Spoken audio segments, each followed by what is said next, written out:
दोस्तों नमस्कार। दोस्तों, आजाद भारत में आपने ऐसा प्रधानमंत्री कभी देखा नहीं होगा। एक ऐसा प्रधानमंत्री जो इस देश को अंधेरी गुफा में ढकेल कर नहीं निकला, बल्कि वो जान रहा था, समझ रहा था कि धीरे धीरे देश एक अंधेरे में समा रहा है। यहां पर लाशें बिसती चली जा रही हैं, लोगों की मौत बढ़ती चली जा रही है, लेकिन उसी रवानगी के साथ चुनावी रैलियों में वह कूदता चला गया, चकाचौंध परोसता चला गया। मरने वालों की तादाद बढ़ती चली गई तो उतना ही जोश और उसी हर्षोल्लास के साथ चुनाव प्रचार में उसने आपको लगा दिया। आज शोर थम चुका है, आज हंगामा थम चुका है, आज नारे नहीं है, आज नौटंकी नहीं है। लेकिन इन सारी परिस्थितियों को इस देश ने बीते 1.5 महीने के दौरान जिस तरीके से भोगा है, और अब जब चुनाव परिणाम आए तो क्या यह कोई कह सकता है कि अब तो आंखों पर से पट्टी उतार दीजिए? क्योंकि आज हम आपके सामने परत दर परत और पन्ने दर पन्ने उन परिस्थितियों को रखना चाहते हैं। क्या वाकई किसी देश का प्रधानमंत्री अपने ही नागरिकों की मौत को अनदेखा कर चुनाव जीतने के लिए, सत्ता पाने के लिए उसकी कुलबुलाहट इस हद तक बढ़ जाए कि जैसे जैसे वो आगे बढ़े वैसे वैसे पीछे मौतों का सिलसिला बढ़ता चला जा रहा है, लेकिन उस दिशा में वह देखे ही नहीं। और जब मौत का सिलसिला एक पराकाष्ठा पे पहुंच जाए, उस दिन वो कहे आज मैं नहीं जाऊंगा बंगाल की गलियों में, मैं यहीं से एलईडी के जरिए अपने संबोधन को करूंगा और 6 जिले की या कहें 6 विधानसभा की सीटों पर लगभग 100 से 200 एलईडी लगा दिए जाएं स्क्रीन, और दिल्ली से बैठकर इस बात का अंदेशा देश के प्रधानमंत्री दें कि हम कोलकाता को आने वाले वक्त में भी है।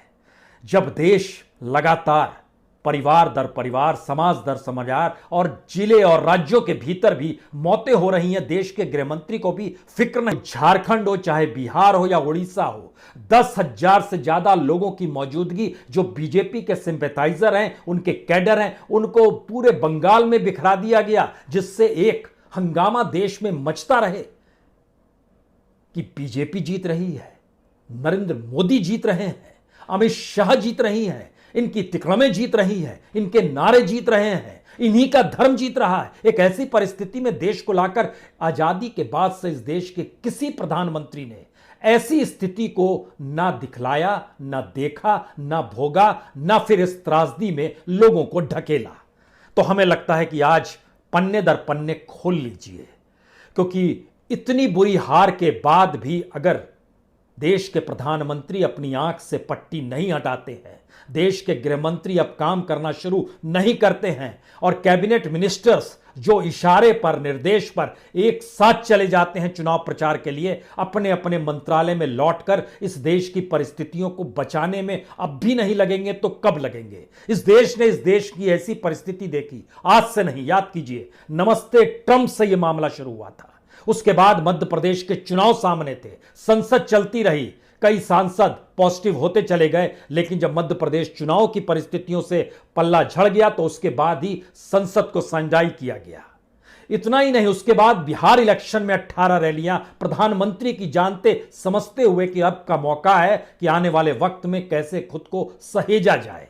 नहीं, बंगाल, 5 राज्यों के साथ बंगाल की परिस्थिति को कुछ ऐसा उसकी चकाचौंध ने प्रधानमंत्री को लपेट लिया कि हमें लगता है कि आज आपको हर पन्ने खोलने चाहिए। प्रधानमंत्री अप्रैल के महीने में, अप्रैल का महीना हम खास तौर से इसलिए जिक्र कर रहे हैं, हालांकि मार्च में भी उन्होंने चुनावी रैली की। मार्च की तारीख याद कीजिएगा तो 7 मार्च, 18 मार्च, 20 मार्च, 21 मार्च, 24 मार्च, इन जगहों पर प्रधानमंत्री बंगाल पहुंचे थे रैली करने के लिए। लेकिन हम अप्रैल से आज शुरुआत करते हैं। जरा देखते चले जाइए कि देश के प्रधानमंत्री का क्या हाल है और देश के गृहमंत्री का क्या हाल है, इस देश की पूरी मिनिस्ट्री का क्या हाल है।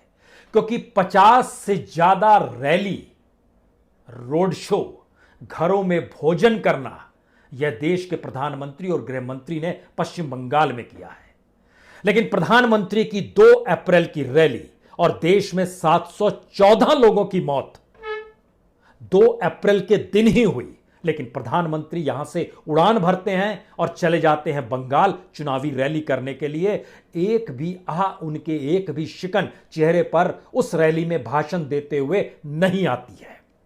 3 अप्रैल दूसरी रैली करने प्रधानमंत्री निकलते हैं बंगाल। अगले ही दिन 513 लोगों की मौत 3 अप्रैल को होती है। 6 अप्रैल को निकलते हैं तीसरी रैली करने। अप्रैल के महीने में 630 लोगों की मौत होती है इस देश के भीतर में।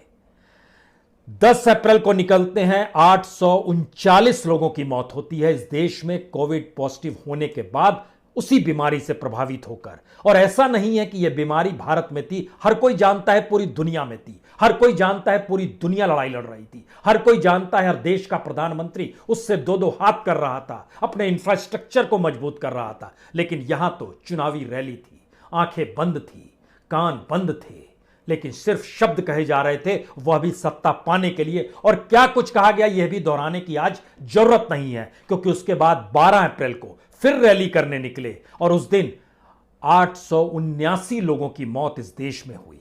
17 अप्रैल को फिर रैली करने निकले और इस बार आंकड़ा 1500 को पार कर गया था। 1600 लोगों की मौत 17 अप्रैल को होती है।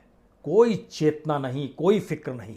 और ध्यान दीजिए, उसके बाद जब यह तय करते हैं कि हम 23 अप्रैल को नहीं जाएंगे लेकिन वर्चुअल रैली करेंगे। वर्चुअल रैली यानी वहां पर कोलकाता, बीरभूम, मालदा, मुर्शिदाबाद, पश्चिमी वर्धमान का इलाका, इन जगहों पर 200 जगह पर एलईडी स्क्रीन लगा दी जाती है जिसमें प्रधानमंत्री पीएमओ से बैठकर या फिर अपने निवास से बैठकर भाषण दे और वहां के लोग सुने कि सत्ता चाहिए हमें और हम कोलकाता को भविष्य का शहर बनाएंगे।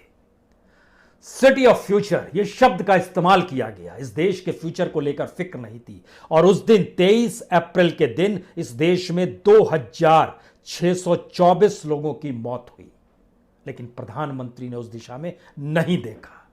हमें लगता है कि जिस राज्य के भीतर ये चुनाव हो रहे थे वहां के भी अगर आंकड़े इन रैलियों के साथ जोड़ते चले तो 2 अप्रैल को बंगाल में 4 लोग मरते हैं, 3 अप्रैल को 5 लोग मरते हैं, 6 अप्रैल को 7 लोग मरते हैं, 10 अप्रैल को 12 लोग मरते हैं, 12 अप्रैल को 14 लोग मरते हैं, 17 अप्रैल को 34 लोग मरते हैं। और जिस दिन एलईडी स्क्रीन पर भाषण दिया जा रहा था, वर्चुअल रैली, 23 अप्रैल को, उस दिन 59 लोगों की मौत पश्चिम बंगाल में कोविड से ही होती है। लेकिन कोई फिक्र नहीं है। ये कैसी परिस्थितियों के साथ हैं, ये जानते समझते हुए कि प्रधानमंत्री मोदी की रैली और उसके ठीक समानांतर इस देश को देखने वाले देश के गृह मंत्री भी लगभग 50 से ज्यादा रैली, रोड शो, घर में जाकर भोजन करना और अपनत्वता को दिखलाना, ये सब कुछ हो रहा है। ये